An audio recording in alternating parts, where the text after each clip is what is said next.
और आज हमारी विशेष चर्चा का विषय भी यही है, पीएम की 5 देशों की यात्रा, मजबूत साझेदारी। आज हम इस विषय पर विशेष चर्चा करेंगे।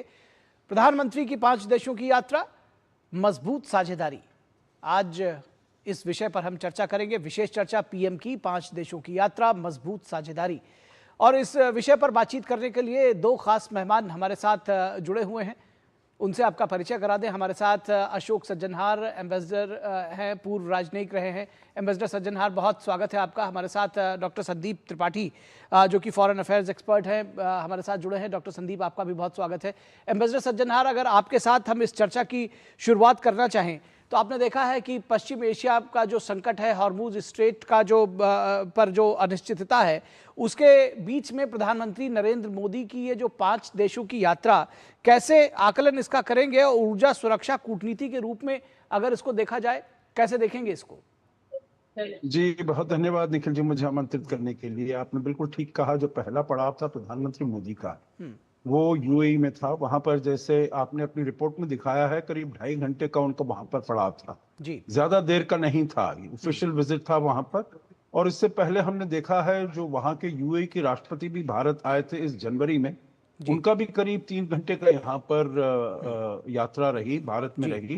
प्रधानमंत्री मोदी से मिले, बातचीत हुई। तो इसका मतलब ये है, दोनों देशों के शीर्ष नेताओं के बीच में बहुत ही एक जिसे कहा जाए सामंजस्य है। दोनों के सोचने का जो तरीका है वो बिल्कुल एकदम मिलता जुलता है। और हमारे अब स्ट्रेट ऑफ हॉर्मुज जो ये बंद हुआ है 28 फरवरी से, जब से वहां पर पश्चिम एशिया का युद्ध चल रहा है, तब से जो पूरे हालात हो गए हैं पूरे विश्व में, केवल भारत के लिए मुश्किलें पैदा नहीं हुई है, पूरे विश्व में ये मुश्किलें पैदा हुई है। तो इस हालात में भारत वहां पर जा रहा है, क्योंकि यूनाइटेड अरब एमिरेट्स में हमारे सबसे ज्यादा लोग हैं वहां पर, करीब 4.5 मिलियन, मतलब 45 लाख हमारा जो डायस्पोरा है वहां पर काम करता है। अगर व्यापार के क्षेत्र में देखा जाए तो सब तीसरे नंबर पर ये यूनाइटेड अरब एमिरेट्स है, जहां हमारा एक्सपोर्ट डेस्टिनेशन, तीसरे नंबर पर हमारा व्यापार सहयोगी है, और दूसरे नंबर का है जहां पर हमारा निर्यात होता है। तो इसलिए बहुत महत्वपूर्ण है। और अगर हम एलपीजी की बात करें तो करीब 40% एलपीजी जो हम पूरे और देशों से आयात करते हैं वो यूएई से आती है। तो ये अगर हम कहें, ऊर्जा अपने संरक्षण के लिए, एनर्जी सिक्योरिटी के लिए, ये जो यात्रा थी बहुत ही महत्वपूर्ण थी, क्योंकि इसमें हमने न केवल अपने एलपीजी को और बढ़ाने के लिए बातचीत हुई, और ज्यादा निवेश करने के लिए यूनाइटेड अरब एमिरेट्स का भारत में, उसके बारे में बातचीत हुई। हमारे जो स्ट्रेटेजिक पेट्रोलियम रिजर्व्स हैं उसमें 30 मिलियन टन की बढ़ोतरी करने की, उसमें उन्होंने हामी भरी। और यहां तक कि एक स्ट्रेटेजिक गैस रिजर्व भी भारत में बनाया जाएगा, क्योंकि हम देख रहे हैं जो एलपीजी की बहुत जरूरत होती है।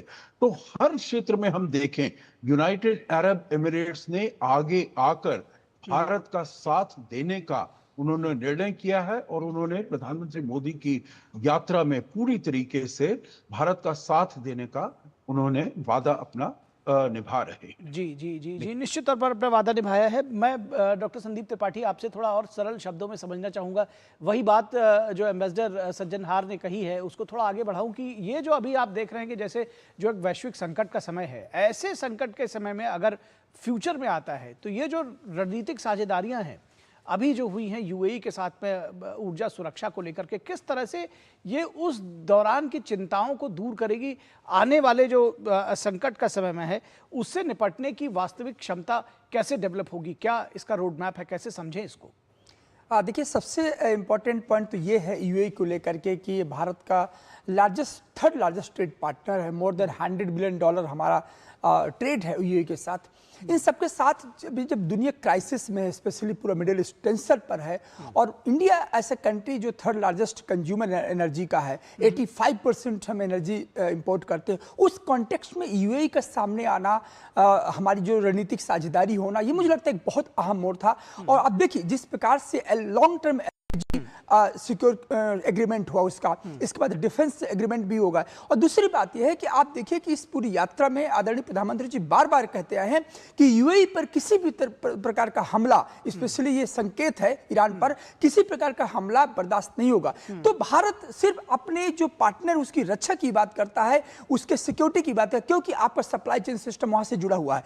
तो मुझे लगता है कि यूएई की ये 8वीं यात्रा, आप कह सकते हैं कि 12 सालों में 8वीं बार वहां जाना, ये अंडरस्कोर कर सकता है कि पूरी इस मिडिल ईस्ट में यूएई भारत के स्ट्रेटेजिक कंटोरस में कितना इंपॉर्टेंट प्लेस रखता है। तो मुझे लगता है ट्रस्टेड पार्टनरशिप में सबसे टॉप पोजीशन पर, यदि रूस के बाद करूं तो मुझे लगता है यूएई और रूस दुनिया के वो ऐसे कंट्री है जो भारत के सबसे नजदीक है, यदि स्ट्रेटेजिक अलाइनमेंट की बात और ट्रस्टवर्दी पार्टनर की बात करें। दूसरा सबसे अहम मुद्दा यह है कि इस पूरे 5 जो यात्रा थी देशों की, इसमें सबसे इंपॉर्टेंट जो कॉमन फैक्टर रहा है वो एनर्जी सिक्योरिटी का रहा है और मेक इन इंडिया की जो जर्नी रही। आदरणीय प्रधानमंत्री जब जहां जाते हैं, स्पेशली मैं 2 कंट्री की बात कर रहा हूं यहां पर, आप नीदरलैंड को देखिए और इसके साथ ही आप स्वीडन को देखिए। नीदरलैंड की जो कंपनी है वहां से सेमीकंडक्टर की बात हुई कि गुजरात में वो कंपनी आएगी, और एएसएमएल जिसकी बात, टाटा इलेक्ट्रॉनिक्स। डॉक्टर संदीप त्रिपाठी, दरअसल मैं अपने दर्शकों के लिए समझना चाह रहा था कि ऊर्जा सुरक्षा के क्षेत्र में क्या कुछ बदलने जा रहा है, क्या क्या बदल जाएगा जिससे इस तरह की अगर क्राइसिस भविष्य में होती है तो हम उससे इजीली बाहर आ सकेंगे, या वो संकट नहीं आएगा हमारे ऊपर। ठीक, उस पर फोकस करते हैं। एक्चुअली पूरे मैंने कहा कि एक तो यूएई का सबसे बड़ा एग्जांपल रहा कि हम एलपीजी स्टोरेज की बात की।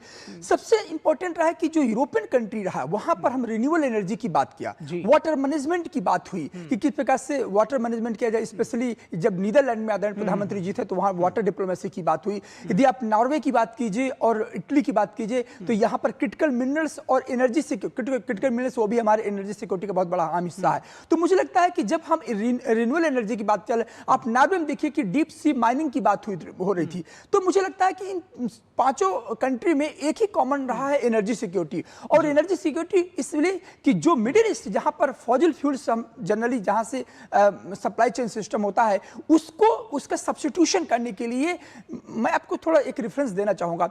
ब्रिक्स की जब फॉरेन मिनिस्टर्स मीटिंग हो रही थी तो आदरणीय जयशंकर जी ने कहा था कि डी रिस्किंग एंड डाइवर्सिफिकेशन।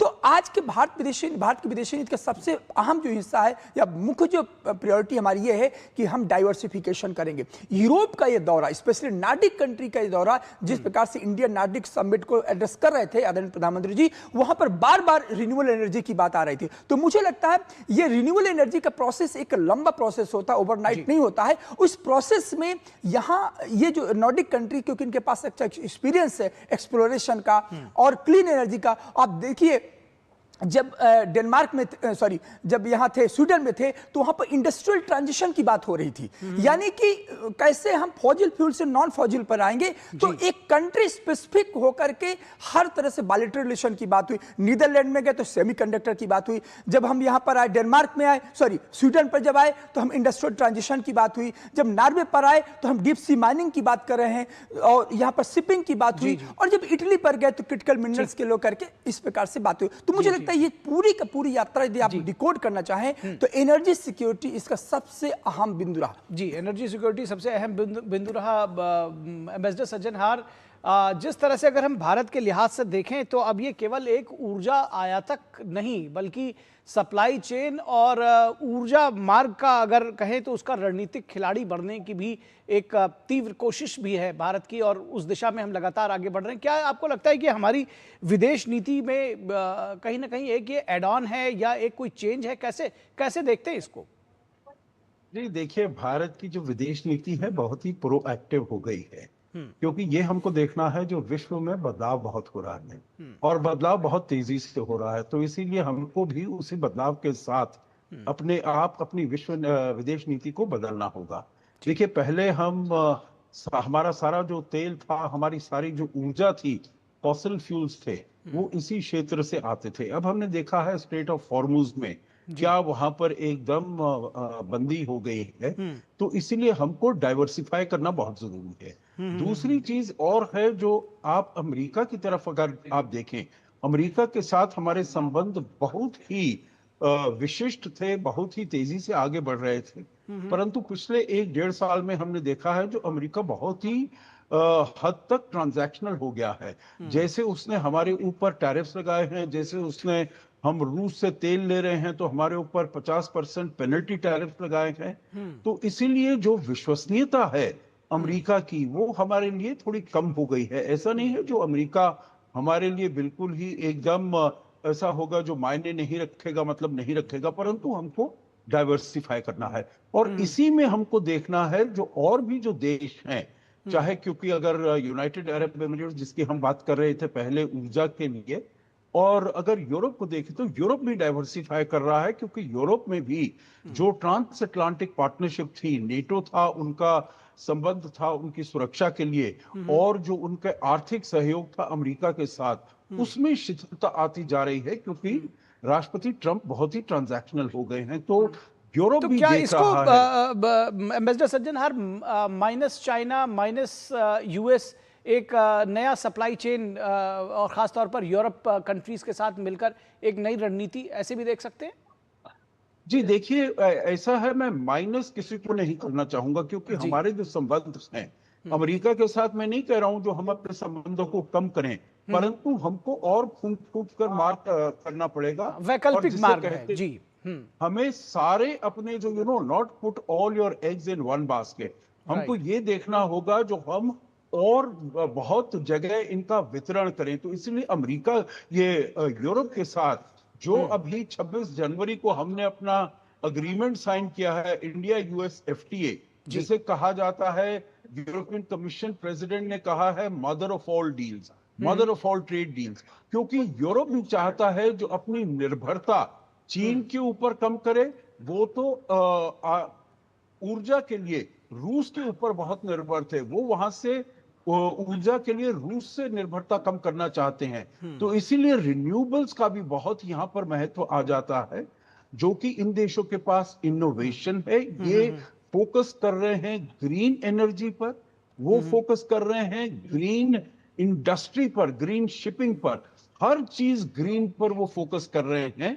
और उसमें भारत भी उनके साथ, क्योंकि हमारे पास स्किल है, हमारे पास स्केल है, हमारे पास टैलेंट है, और इसका हम प्रयोग करके दोनों इन यूरोप और भारत के बीच में सहयोग बढ़ा सकते हैं। और वही हमने देखा है, जो प्रधानमंत्री जी गए हैं चारों देशों में, अपने जो भी हमारे द्विपक्षीय सहयोग थे, आर्थिक हो, सामरिक हो, रक्षा हो, सभी को हमने आगे बढ़ाने में बहुत ही इसका महत्वपूर्ण योगदान रहा है। जी जी जी जी डॉक्टर संदीप त्रिपाठी, हम चाहेंगे कि बहुत जल्दी से एक सवाल का जवाब दे दिए, समय लगभग समाप्त हो गया है, कि ये जो green hydrogen, offshore wind energy और उसके साथ स्वच्छ ऊर्जा सहयोग को क्या आप भारत की पोस्ट ऑयल स्ट्रेटजी के तौर पर देखते हैं? आपको लग रहा है इस तरह से? निस्संदेह मुझे लगता है कि मैं थोड़ा कोट करना चाहूँगा। ग्लासगो 2021 में COP26 की मीटिंग हुई थी, तो आदरणीय प्रधानमंत्री जी वहाँ पर एक पंच अमृत डॉक्ट्रिन दिए थे। और उस पंच अमृत डॉक्ट्रिन का पहला ही टारगेट था कि हिंदुस्तान जो है 500 गीगावाट का नॉन रिन्यूएबल एनर्जी कैपेसिटी को इवॉल्व करेगा। दैट मीन्स कि हमारे ड्रीम में भी है, हमारे प्रायोरिटी में भी है कि हम बाय 2030 तक इंडिया को यहाँ 500 गीगावाट रिन्यूएबल एनर्जी की कैपेसिटी में हम आ जाएंगे। तो मुझे लगता है जब आप मिशन सेट करते हैं, उसके बाद से लगातार आप जिस प्रकार से नॉर्वे की यदि बात करूँ स्पेशली, और इसके नीदरलैंड की बात करें, तो यहाँ पर ग्रीन हाइड्रोजन की बात की गई। तो मुझे लगता है कि इस तरीके के बायलैटरल बजट से जो हमारा मिशन है कि हम कैसे नेट जीरो कार्बन में जाएं, हम जैसे ग्रीन इकोनॉमी पर जाएं, और आप देखिए कि नॉर्वे ब्लू इकोनॉमी के लिए जाना जाता है।